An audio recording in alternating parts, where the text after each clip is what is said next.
I'll quickly look at another inflammatory condition of the joint and also of the body. Could also affect the whole body.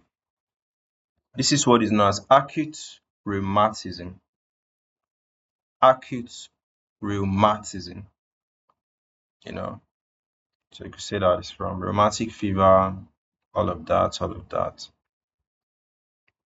These are the skin changes that occur. So acute rheumatism is also known as what? Acute articular rheumatism or reactive arthritis.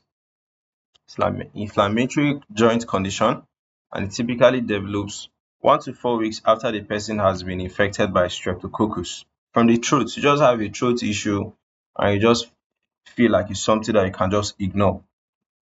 It becomes this, okay? Maybe gastrointestinal infections or genitourinary infections. Key facts about this acute rheumatism is as follows. It's an acute inflammation of the joint and is triggered by infections. And that infection is occurring elsewhere. Okay?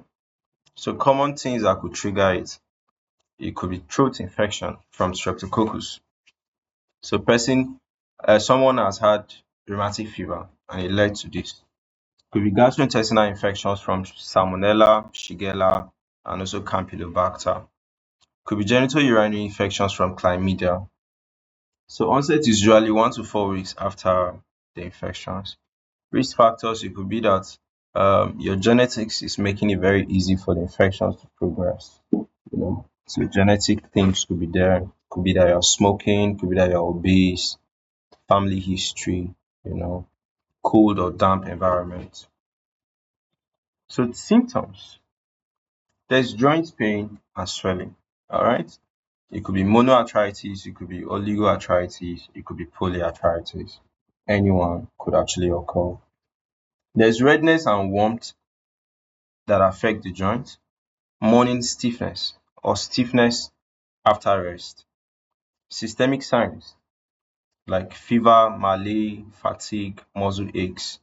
They're having rashes all over, you're having eye inflammations, conjunctivitis, uveitis.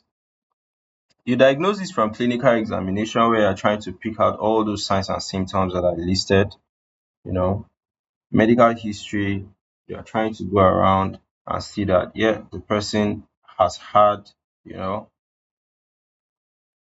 an infection in the throat or the stomach, and all of that. Gastrointestinal, genitourinary. Lab tests, you see that what erythrocyte sedimentation rate is high, C-reactive protein is high.